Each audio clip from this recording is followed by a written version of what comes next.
Hello friends, welcome to the TN bankers YouTube channel. நான் உங்கள் AK. June 19க்கான current affairs video பார்க்க போகிறோம். நீங்கள் அஃபேர்ஸ் கோடில் பேக்கேஜ் வாங்க இருந்தால் ஏகே10 அப்படிங்கிற கூப்பன் கோடை யூஸ் பண்ணிக்கோங்க. இப்போ புதுசாக weekly hand written notes mind map ஃபார்மேட்டில் இன்ட்ரோடியூஸ் பண்ணியிருக்காங்க.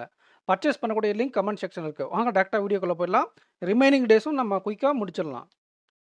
யூனியன் மினிஸ்டர் அஸ்வினி வைஷ்ணவ் இவர் பார்த்தீங்கன்னா railway, broadcasting, communication, electronic information, இந்த மூணுத்துக்குமே இவர் தான் வந்து பார்த்தீங்கன்னா மினிஸ்டர். எதுக்கு? Railway, broadcasting, IT. இவர் என்ன பண்ணியிருக்காருன்னு பார்த்தீங்கன்னா ஹரியானாவில் ஒரு largest Gati Shakti multi modal cargo டெர்மினலை இனாகரேட் பண்ணியிருக்காங்க. மாருதி சுசுகி இந்தியா லிமிட்டடோடைய மன்சேர் பிளான்ட்டில் ஹரியானாவில். ஸோ அஸ்வினி வைஷ்ணவ் என்ன பண்ணியிருக்காருன்னு பார்த்தீங்கன்னா ஒரு 100 கிட்ட main line electric multiple unit ட்ரெயினையும் இனாகரேட் பண்ணியிருக்காரு. அதே மாதிரி 50 நமோ பாரத் பேசஞ்சர் ட்ரெயினையும் இன்ட்ரடியூஸ் பண்ணியிருக்காரு. இந்த ஈவெண்ட் பார்த்தீங்கன்னா chief minister of Haryana Nayab Singh சைனியா அவரும் அட்டன் பண்ணியிருக்காங்க, இன்னும் சிலர். ஓகே, இந்த மல்டி மாடல் கார்கோ டெர்மினல் சொன்னோம் இல்லைங்களா, இது வந்து பார்த்தீங்கன்னா ஒரு வருஷத்துக்கு 4.5 லேக் ஆட்டோமொபைல்ஸை லோட் பண்ணி போகக்கூடிய கெப்பாசிட்டி இருக்கான். இந்த டெர்மினலோட லென்த் பார்த்தீங்கன்னா ஒரு 10 கிலோமீட்டர் இருக்குது. மன்சார் ஃபெசிலிட்டியிலேருந்து பாட்டில் ரயில்வே ஸ்டேஷன் வரை கனெக்ட் பண்ணோம். இது வந்து 121 kilometre of Haryana orbit rail காரிடாரோட ஒரு பார்ட்டுன்றாங்க. அவங்களுடைய டெவலப்மெண்ட் கார்ப்பரேஷன், ரயில் டெவலப்மெண்ட் கார்ப்பரேஷனுடைய ஒன் ஆஃப் த ஸ்கீம் மாதிரி ஆர்பிட்டல் ரயில் காரிடார். ஓகே, இந்த டெர்மினாலுக்கு எவ்வளோ இன்வெஸ்ட்மெண்ட் பண்ணாங்க அப்படின்னு பார்த்தா 800 crores. பிஎம் கதி சக்தி நேஷ்னல் மாஸ்டர் பிளானுக்கு கீழே தான் இந்த டெர்மினலை ரெடி பண்ணியிருக்காங்க. ஓகே, இந்த பட்ஜெட்டில் 2014 24 to 25,000 இந்த அமௌண்ட்டு இப்போ 2025 2.5 lakh crore இன்க்ரீஸ் ஆகிருக்கு ரயில்வே பட்ஜெட்டில். இதையும் பார்த்துக்கோங்க. ஸோ இந்த டெர்மினல் ரெடி பண்ணதுனால கிட்டத்தட்ட 1,75,000 டன் அளவுக்கு கார்பன் டை ஆக்சைடை ரெடியூஸ் ஆகுமா. ஸோ அஸ்வினி வைஷ்ணவ் என்ன பண்ணியிருக்காருன்னு பார்த்தீங்கன்னா ஒரு கார்கோ டெர்மினலை, கதி சக்தி மல்டி மாடல் கார்கோ டெர்மினலை ஹரியானாவில் இருக்கக்கூடிய மன்சேர் பிளான்ட்டில் இன்ஸ்டால் பண்ணியிருக்காங்க. அதோடைய டீட்டெயில்ஸ்லாம் பார்த்தோம். அப்புறம் 100 இந்த மெயின்லைன் எலக்ட்ரிக் மல்டிபிள் யூனிட்டையும் அதே மாதிரி 50 நமோ பாரத் பேசஞ்சர் ட்ரெயினையும் இன்ட்ரடியூஸ் பண்ணியிருக்காரு. அவ்வளோதான் நியூஸு. அதோடைய டீட்டெயில் அந்த பட்ஜெட் அதெல்லாம் எக்ஸ்ட்ரா பார்த்தோம். இன்டர்நேஷ்னல் பிக் கேட் அலைன்ஸ் எங்கே நடக்குதுன்னு பார்த்தீங்கன்னா நியூ டெல்லியில் நடக்குது. இதுக்கு பிரசிடெண்ட்டாக நம்ம ஊர் என்விரான்மெண்டல் மினிஸ்டரான பூபேந்திர யாதவை அப்பாயிண்ட் பண்ணியிருக்காங்க. இந்த மீட்டிங், இந்த அசம்பிளியில் ஒரு அப்ராக்சிமேட்லி ஒரு 9 கண்ட்ரிஸ், இந்த 9 கண்ட்ரிஸும் பார்ட்டிசிபேட் பண்ணியிருக்காங்க. அப்புறம் வந்து பார்த்தீங்கன்னா வைஸ் பிரசிடெண்ட் இந்த ஐபி என்னது இன்டர்நேஷ்னல் பிக் கேட் அலையன்ஸுக்கு பிரசிடெண்ட்டாக பூபேந்திர யாதவ் அப்பாயிண்ட் பண்ண அதே சமயத்தில் எஸ்பி யாதவ் அவர்களை டைரக்டர் ஜெனரலாக அப்பாயிண்ட் பண்ணியிருக்காங்க. ஓகேங்களா? ஸோ பூபேந்திர யாதவுடைய தொகுதி பார்த்தீங்கன்னா ராஜஸ்தானில் ஆல்வார் அப்படிங்கிற இடம். இந்த இன்டர்நேஷ்னல் பிக் கேட் அலையன்ஸில் அரௌண்ட் ஒரு 95 கண்ட்ரிஸ் இருக்குது. அப்புறம் வந்து பார்த்தீங்கன்னா 7 பிக் கேட் அலையன்ஸ் ஸ்பீசிஸ் இதில் கவர் ஆகும். அது என்னென்ன அப்படிங்கிறத இங்கே தெளிவாக கொடுத்துருக்காங்க பாருங்கள். அமித்ஷா என்ன பண்ணுறாருன்னா ஒரு 3 பிளாட்ஃபார்மை லான்ச் பண்ணியிருக்காரு.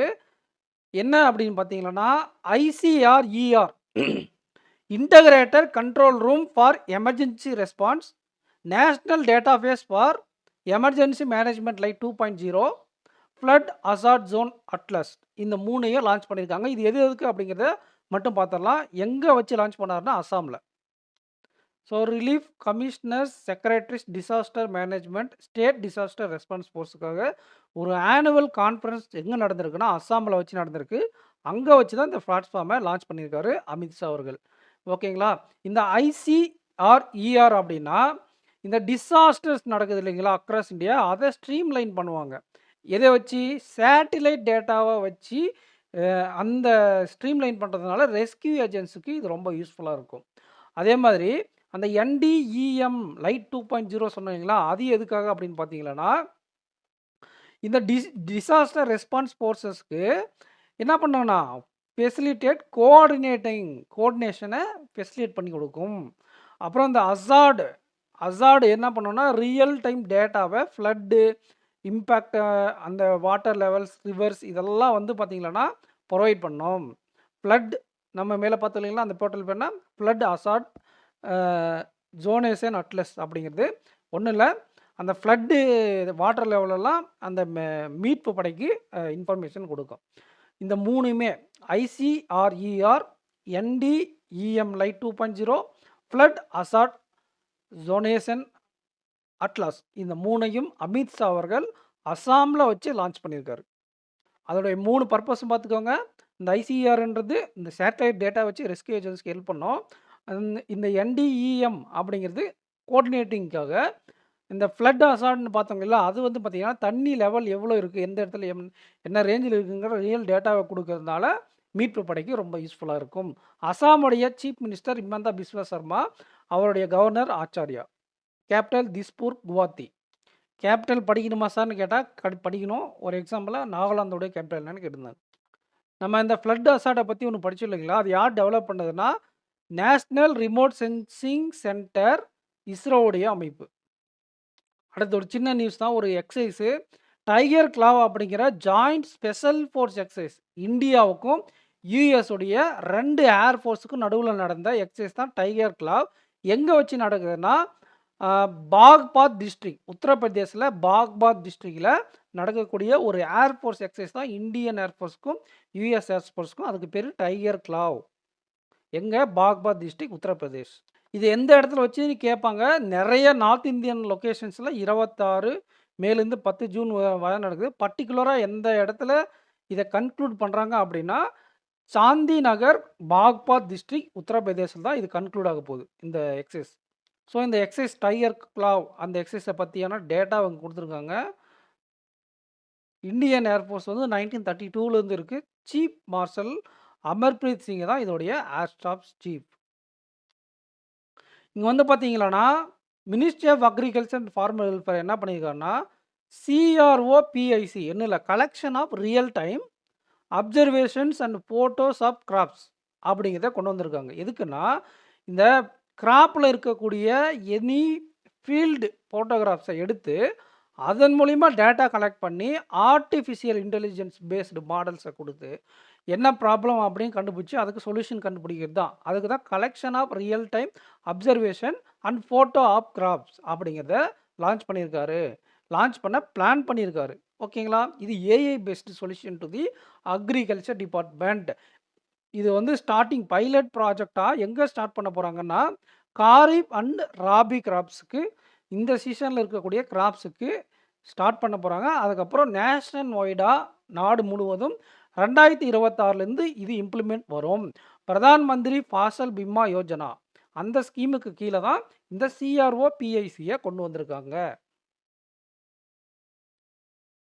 ஸ்டார்டிங்கில் ஒரு 50 டிஸ்ட்ரிக்டில் பர் செஷன், ஒரு செஷனுக்கு 50 டிஸ்ட்ரிக்ட் என்ற விதத்தில் கொடுப்பாங்க. அதுக்கப்புறம் 2026 இருந்து என்ன பண்ணுவாங்க, நேஷன் வைடாக கொண்டு வந்துடுவாங்க.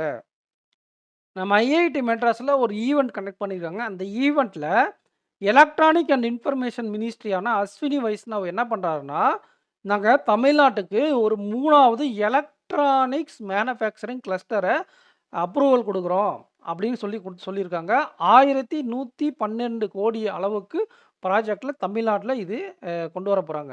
இந்த எலக்ட்ரானிக் கிளஸ்டர் என்ன பண்ணுன்னா எலக்ட்ரானிக் மேனுஃபேக்சரிங், லேப்டாப்பு, ஃபோனு, இந்த மாதிரி சர்வர்ஸ் இதெல்லாம் இங்கேயே ரெடி பண்ணி விற்கிறதுனால நிறைய இம்போர்ட் சார்ஜஸ், அந்த டேக்ஸஸ் கொஞ்சம் குறையும். அதோடைய ப்ரைஸ் ஆல்சோ குறையும். நம்ம டொமஸ்டிக் ப்ராடக்டோடைய ப்ரைஸ் இன்க்ரீஸ், வேல்யூ இன்க்ரீஸ் ஆகும். ஓகேங்களா? இதனால் இந்த தேர்டு என்ன பண்ணுறாங்க, எலக்ட்ரானிக் கிளஸ்டரை தமிழ்நாட்டில் உற்பத்தி பண்ண அப்ரூவல் கொடுத்துருக்காங்க எலக்ட்ரானிக் மினிஸ்ட்ரியான அஸ்வினி வைஷ்ணவ்.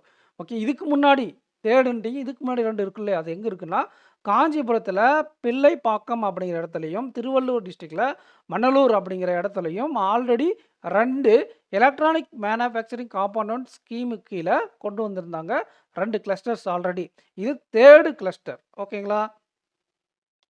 போன ஃபினான்சியல் இயரில் தமிழ்நாடு 14.65 பில்லியன் USD அளவுக்கு டார்கெட்டை அச்சீவ் பண்ணியிருக்கு. எதில்? ஹையஸ்ட் எலக்ட்ரானிக் எக்ஸ்போர்ட்டர்ஸ் இந்தியாவில். ஓகேங்களா? போன நியூஸ் ஒன்று படிச்சீங்களா? இந்த ரியல் டைம் அப்சர்வேஷன் போட்டோகிராஃப்ஸு அதை வந்து யார் அதை ரெடி பண்ணாங்க அப்படின்னு பார்த்தீங்கன்னா, FIAD fund for innovation and technology இவங்க ஃபண்ட் பண்ணி ஒரு 825 கோடி அளவுக்கு பட்ஜெட்டில் அதை ரெடி பண்ணாங்க. அந்த நியூஸை நம்ம மிஸ் பண்ணிட்டோம். அதை இங்கே பார்த்துக்கோங்க. இந்த ஃபாசல் பீமா யோஜனா இருக்கு இல்லைங்களா? அதோடைய டோட்டல் பட்ஜெட் டில் 2025 to 26 வரை 69,515 கோடி அப்படிங்கிறதையும் நோட் பண்ணிக்கோங்க. ஸோ இது தேர்ட் மேனுஃபேக்சரிங் கிளஸ்டர் தமிழ்நாட்டில் கொண்டு வந்திருக்காங்க. ஐடி ப்ராடக்ட்டை ரெடி பண்ண. ஆல்ரெடி 2 நம்ம பார்த்தோம். காஞ்சிபுரம் அண்ட் திருவள்ளூர் டிஸ்ட்ரிக்டில். குளோபல் லிவபிலிட்டி இண்டெக்ஸ் இந்த இண்டெக்ஸை ரிலீஸ் பண்ணது இஐஇ எக்கனாமிக் இன்டெலிஜென்ட் யூனிட். இதில் இந்தியா சார்பாக டாப் 10ல் எந்த கண்ட்ரி எந்த சிட்டிஸுமே வரல. இதுக்கு முன்னாடி 3 டைம் கண்டினியூவாக ஆஸ்ட்ரியா, வியட்நாம் தான் ஃபர்ஸ்ட்டில் இருந்தாங்க. பட் இந்த டைம் அவங்கள ஓவர்டேக் பண்ணி டென்மார்க்குடைய கேபிட்டலான கோப்பகன் வந்துருச்சு. அப்போ Vienna second place, Zurich Switzerland 3rd place, Melbourne Australia 4th place, Geneva 5th place. 5 பாட்டையும் படிச்சுக்கோங்க. விச் அமாங் டாப் 5 அப்படிங்கிற கொஸ்டினை கூட இப்போ ரீசெண்டாக கேட்க ஆரம்பிச்சிட்டாங்க. Copenhagen Denmark, Vienna Austria, Zurich Switzerland, Melbourne, Geneva. So 3 வருஷமாக ஆஸ்ட்ரியா வியன்னா கேபிட்டல் தான் ஃபஸ்ட் பிளேஸில் இருந்துச்சு. இப்போ வந்து பார்த்தீங்கன்னா அதே கோப்பகன் ஓவர்டேக் பண்ணிடுச்சு. 5 கேட்டகரிக்கு கீழே இந்த ரேங்கிங்கை ரிலீஸ் பண்ணியிருக்காங்க. ஆவரேஜாக எவ்வளோ வந்திருக்கு இந்த லிவபிலிட்டி ஸ்கோர்னு பார்த்தீங்கன்னா 76.1. இவ்வளோ ஸ்கோர் இருந்தால் ஆவரேஜ் லிவபிலிட்டி அப்படின்னு சொல்லுவாங்க. ஏசியா பசிபிக் ரீஜியனில் பாருங்கள், 4th பிளேஸ் அடைஞ்சிருக்க மெல்போர்ன் தான் டாப்பில் இருக்குது ஆஸ்திரேலியாவில். லாஸ்ட் பிளேஸ் மொத்தமாகவே லாஸ்ட் பிளேஸில் 171 இடத்துல இருக்கிறது டாக்கா. சரி, ஏசியன் சிட்டிலேருந்து யார் சார் டாப் ரேங்கில் இருக்காங்க அப்படின்னு பார்த்தா ஒசாகா ஜப்பான். ஏசியாவிலேருந்து ஒசாகா ஜப்பான் தான் டாப் 1 and only சிட்டி.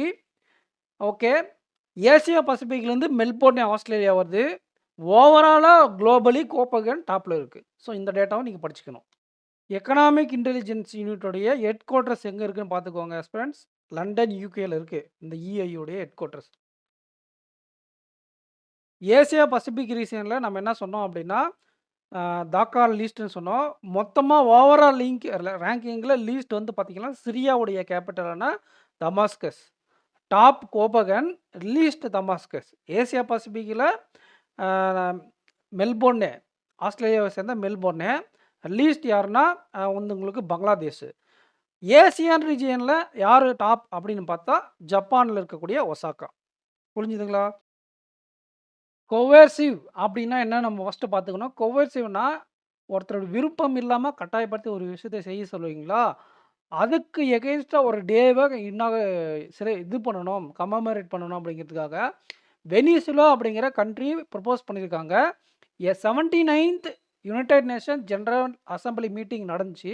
அந்த இடத்துல வச்சு 4 December 4th every year December 4th என்ன பண்ண போகிறாங்க, இந்த கொவர்சிவ் மெசேஜ்க்கு எகென்ஸ்டாக டேவை என்னது கமமரேட் பண்ண போகிறாங்க.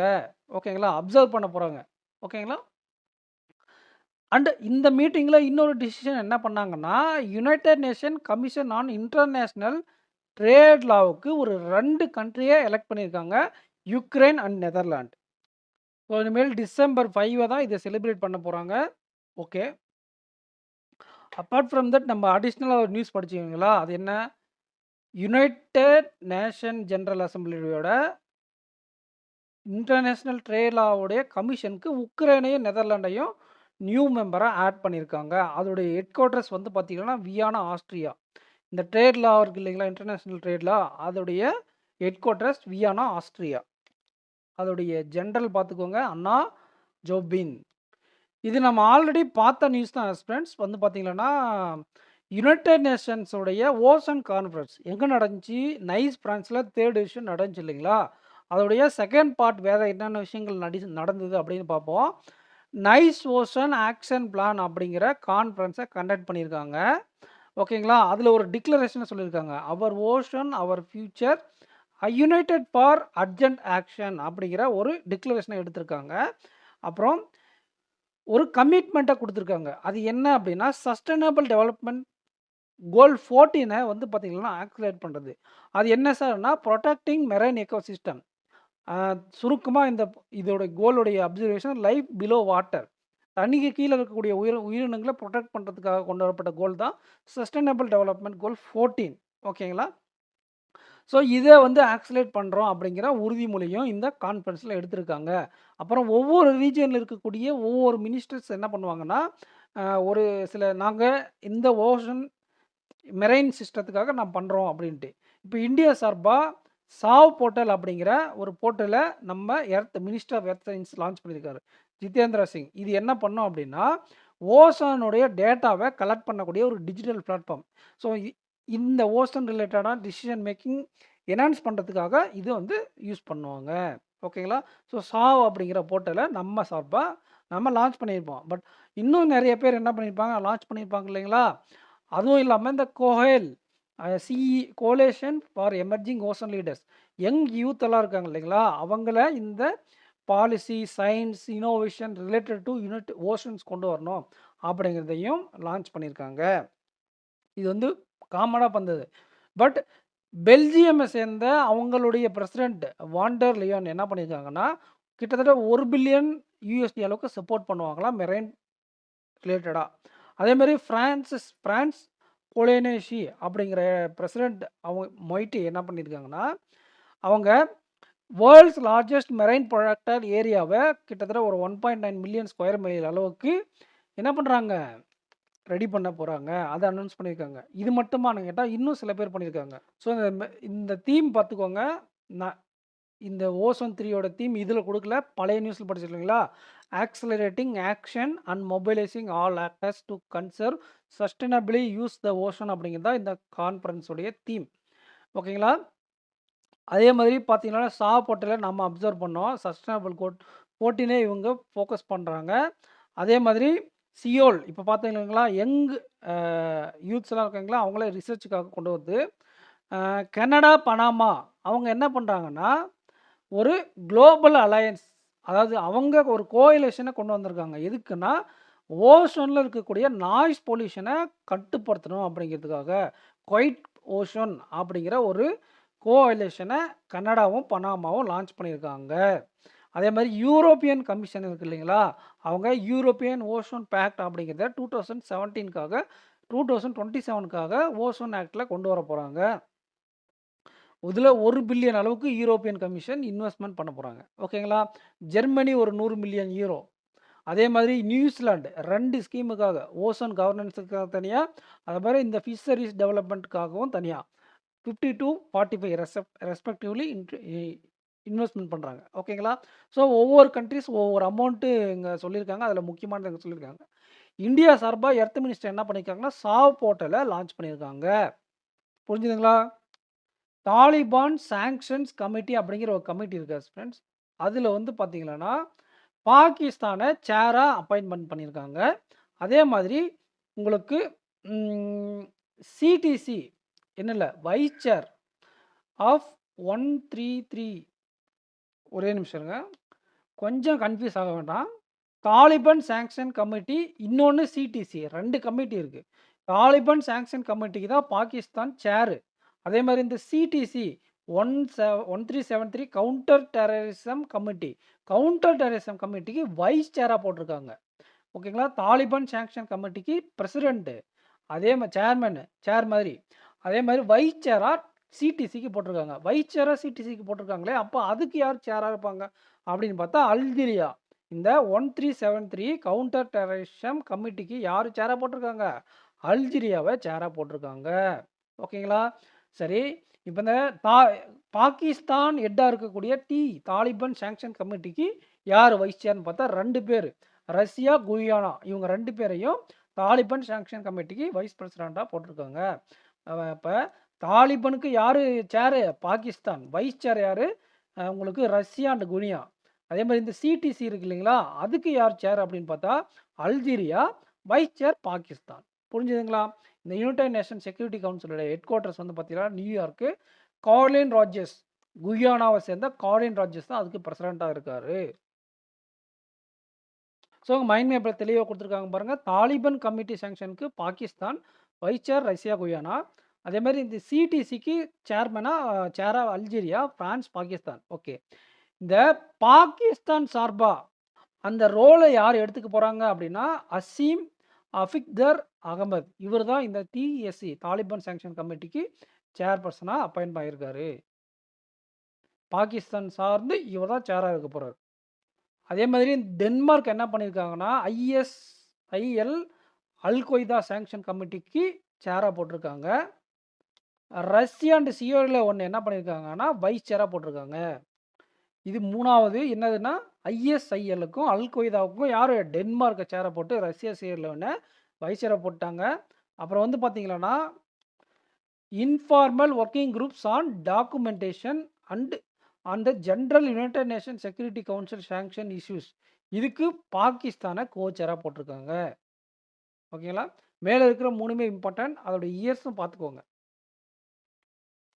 டிபார்ட்மெண்ட் ஆஃப் எக்கனாமிக் அஃபேர்ஸுக்கு செக்ரட்டரியா இருந்த அஜய் சத்தை ரீப்ளேஸ் பண்ணி அனுராதா தாக்கூர் அவங்க வந்திருக்காங்க. இவங்க தான் first woman secretary department of economic அஃபேர்ஸுக்கு செக்ரட்டரியாக இருக்குது. இப்போ இவங்க ஸ்பெஷல் டியூட்டி ஆஃபீஸராக இருக்காங்க டிபார்ட்மெண்ட் ஆஃப் எக்கனாமிக் அஃபேர்ஸ்க்கு. செபி போர்ட்லேயும் ஒர்க் பண்ணியிருக்காங்க. 1994 ஐஏஎஸ் ஆஃபீஸர் பேட்ச் இவங்க. இமாச்சல் பிரதேஷ்லேருந்து வந்திருக்காங்க. செபியோட ஹெட் குவார்ட்டர்ஸ் மும்பை, மகாராஷ்டிரா.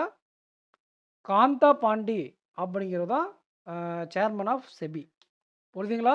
அஜய் சேத்தை ரீப்ளேஸ் பண்ணி ministry of finance department of economic அஃபேர்ஸுக்கு செக்ரட்டரியாக வந்தது அனுராதா தாக்கூர். இவங்க தான் ஃபர்ஸ்ட் உமன் செக்ரட்டரி. அதுதான் நியூஸு. அப்புறம் வந்து பார்த்தீங்கன்னா, இவங்க செபியில் இருந்திருக்காங்க. ஆல்ரெடி டிபார்ட்மெண்ட் எக்கனாமிக் அஃபேர்ஸில் ஆஃபீஸராக இருந்திருக்காங்க அப்படிங்கிறது நம்ம குறிப்பிடத்தக்கது. டிபார்ட்மெண்ட் எக்கனாமிக் அஃபேர்ஸ் சார்ந்து செபியை ரெப்ரசன்ட் பண்ணியிருக்காரு Anuradha Thakur. Okay. EWC foundation என்ன பண்ணியிருக்காங்க அப்படின்னா, கிறிஸ்டியானோ ரொனால்டோவை ஒரு குளோபல் அம்பாசடராக போட்டிருக்காங்க.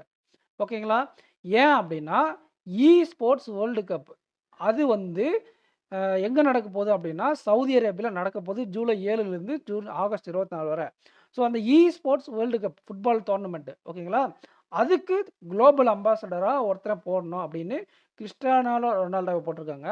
சரி, கிறிஸ்டியானோ ரொனால்டோ இந்த வேர்ல்டு கப்பில் பார்ட்டிசிபேட் பண்ணுறாரா அப்படின்னா, அல் நசார் அப்படிங்கிற ஒரு ஃபுட்பால் கிளப்புக்காக இவர் பார்ட்டிசிபேட் பண்ணுறாரு.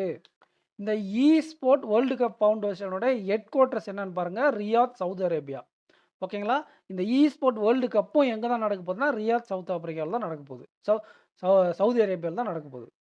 ஸோ நீங்கள் என்ன நோட் பண்ணணும்னா, இந்த அல் நசார் அப்படிங்கிற ரியாத் பேஸ்டு ஃபுட்பால் கிளப்புக்கு தான் ரொனால்டோ ஆட போகிறாரு. அவரை குளோபல் அம்பாசடராக அப்பாயின்மெண்ட் பண்ணியிருக்காங்க.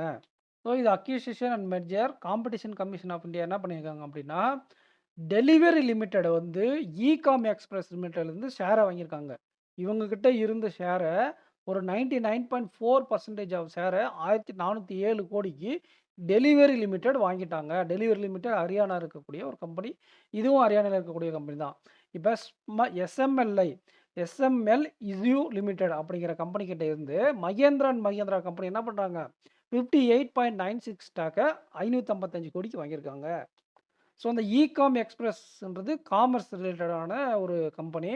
அதே மாதிரி இந்த எஸ்எம்எல் இஸ்யூ லிமிடெட் அப்படிங்கிறது ஸ்வராஜ் மசா லிமிடெடை தான் அப்படி மாற்றி வச்சுருக்காங்க. ஓகேங்களா? பஞ்சாபில் இருக்கக்கூடிய நவ்சான் சோர் அப்படிங்கிற இடத்த சேர்ந்தது. மகேந்திரா வந்து மகாராஷ்டிரா, மும்பையை சேர்ந்த கம்பெனி தெரியும் நமக்கு. இது competition commission of India New Delhi headquarters Ravneet Kaur அப்படிங்கிற ஒரு சேர்ப்பர். ஒரு ஸ்பைடர் கேட்டகரியில் ஜம்பிங் ஸ்பைடர் அப்படிங்கிற ஸ்பீசிஸை எங்கே கண்டுபிடிச்சிருக்காங்கன்னா, கர்நாடகாவில் கார்கிரி எலிபென்ட் ஹில் அப்படிங்கிற இடத்துல கண்டுபிடிச்சிருக்காங்க. தேவராயா துர்கா, கர்நாடகா. இந்த இடத்துல காரிகிரி அப்படிங்கிற ஒரு எலிபென்ட் ஹில்ல அது பேர் என்னன்னு பார்த்தீங்கன்னா, ஸ்பாட்டஸ் கார்கிரி அப்படின்னு வச்சுருக்காங்க. ஓகேங்களா? இது வந்து ஜம்பிங் ஸ்பைடர். இது யார் கண்டுபிடிச்சாங்கன்னா, தமிழ்நாட்டை சேர்ந்த ரிசர்ச்சர்ஸ் தான் கர்நாடகாவில் கண்டுபிடிச்சிருக்காங்க. எங்கே? காரிகிரி, கர்நாடகாவில். ஓகேங்களா? அதுக்கு காரிகிரியில் கண்டுபிடிச்சதுனால ஸ்பாட்டஸ் கார்கிரி அப்படின்னு நேம் வச்சுட்டாங்க. ஸோ இது வந்து என்விரான்மெண்டல் நியூஸு. இந்த ஜுவாலஜிக்கல் சர்வே ஆஃப் இந்தியாவுடைய ஹெட் குவார்ட்டர்ஸ் எங்கே இருக்குது? கொல்கத்தா, வெஸ்ட் பெங்கால் இருக்குது. திருத்தி பேனர்ஜி தான் அதோடைய டைரக்டர். அகமதாபாத்தில் நடந்த ஃபைனல் மேட்ச் எகா அர்னே அப்படிங்கிற டேபிள் டென்னிஸ் டோர்னமெண்ட்டில் யூமும்பா டேபிள் டென்னிஸ் அப்படிங்கிற கிளப்பு என்ன பண்ணியிருக்கு அப்படின்னு பார்த்தீங்கன்னா, ஜெய்ப்பூர் பேட்ரைஸ் அவங்கள வின் பண்ணிருச்சு. ஜெய்ப்பூர் பேட்ரைஸை வின் பண்ணிருச்சு. யாரு? U Mumba table tennis. மும்பை மகாராஷ்டிராவை சேர்ந்த கம்பெனி. ஸோ இது அல்டிமேட் டேபிள் டென்னிஸ் டைட்டில் இது. ஃபர்ஸ்ட் டைம் இதை மும்பை பேஸ் பண்ண இந்த முபா டேபிள் டென்னிஸ் வின் பண்ணியிருக்காங்க. இஸ்ரோவில் சயின்டிஸ்டாக இருந்து தமிழ் சயின்ஸ் ரைட்டராக இருந்த நெல்லை சுமுத்து அவர்கள் இறந்துட்டாரு. மங்களாபாத் இவர் யாருன்னா அவார்ட் வின்னிங் கதர்களி டான்சர். தெலுங்கானா ஹைதராபாத்தில் இருந்தார். இவரும் 62 வயசில் இறந்துட்டாரு. இனி இம்பார்ட்டன்ட் டேஸ் தான் வரப்போதா ஃப்ரெண்ட்ஸ். நம்ம சேனலை சப்ஸ்கிரைப் பண்ணாமல் தான் சப்ஸ்கிரைப் பண்ணிக்கோங்க. ரிமைனிங் டேஸை நம்ம குயிக்காக கம்ப்ளீட் பண்ணிடலாம். வீடியோக்கு லைக் பண்ணிக்கோங்க. உங்கள் ஃப்ரெண்ட்ஸுக்கு ஷேர் பண்ணுங்கள். அஃபேஸ்களோட பேக்கேஜ் வேணும்னா AK10 அப்படிங்கிற கூப்பன் கூட யூஸ் பண்ணிக்கோங்க. Okay, international day for counting hate speech அப்படிங்கிறத ஜூன் 18 கொண்டாடுறாங்க. இதுக்கான தீம் பார்த்துக்காங்க, hate speech and artificial intelligence nexus அப்படிங்கிறத ஞாபகம் வச்சுக்கோங்க. இன்னும் நிறைய இருக்குது, இது மட்டும் ஞாபகம் வச்சுக்கோங்க. Eight speech and AI nexus அப்படிங்கிறத ஞாபகம் வச்சுக்கோங்க. ஓகேங்களா? அப்புறம் வந்து பார்த்தீங்கன்னா சஸ்டைனபிள் கேஸ்ட்ரானமி டே எப்போ கொண்டாடுறாங்க? 18 ஜூன் கொண்டாடுறாங்க. அண்டு இதுக்குன்னு தீம்ஸ் எதுவும் அலோகேட் பண்ணல. ஓகேங்களா? Autistic pride day June 18. நம்ம டேஸ் சும்மா மேலோட்டமாக தான் பார்க்க போகிறோம், செப்பரேட்டாக தனியாக படிக்கணும். தீம்ஸ் வந்து பார்த்தீங்கன்னா அன்அப்பாலஜெட்டிக்கலி ஆஸ்ட்ரிக் அப்போலாஜெட்டிக்கலி ஆஸ்ட்ரிக் அப்படிங்கிறது தான் ஆஸ்ட்ரிக் ப்ரைட் டேவை கொண்டாடுறாங்க. ஸோ இது குழந்தைகளுக்கு வரக்கூடிய ஒரு அந்த நியூட்ரிஷன் பற்றாக்குறை நோயின்னு நினைக்கிறேன். ஓகேங்களா? இங்கே போட்டிருக்காங்க பாருங்கள், நியூரோ டைவர்சிட்டி. இன்டர்நேஷ்னல் பிக்னிக் டே 18 ஜூன் கொண்டாடுறாங்க. இந்த பிக்னிக் அப்படிங்கிற வேர்டு வந்து பார்த்தீங்கன்னா ஃப்ரெஞ்ச் டர்ம் பிங்னிக் அப்படிங்கிறத பிரித்து பிங்னிக் அப்படிங்கிறத ஃப்ரெஞ்சில் சொன்னதே பிக்னிக்னு கொண்டு வந்துட்டாங்க. ஸோ அவ்வளோதான் ஃப்ரெண்ட்ஸ். AK10 அப்படிங்கிற கூப்பன் கூட யூஸ் பண்ணி அஃபேர்ஸ் க்ளோவில் கிராக் கரண்ட் அஃபேர்ஸ் பர்ச்சேஸ் பண்ணிக்கோங்க. இப்போ வீக்லி ஆண்ட்ராய்ட் நியூஸ் கொண்டு வந்துட்டாங்க, மந்த்லியும் கூடிய சீக்கிரம் கொண்டு வந்துடுவாங்க. ஸோ நம்ம சேனலை சப்ஸ்கிரைப் பண்ணிக்கோங்க, இந்த வீடியோக்கு லைக் பண்ணிக்கோங்க, உங்கள் ஃப்ரெண்ட்ஸுக்கு ஷேர் பண்ணுங்கள். தேங்க்யூ.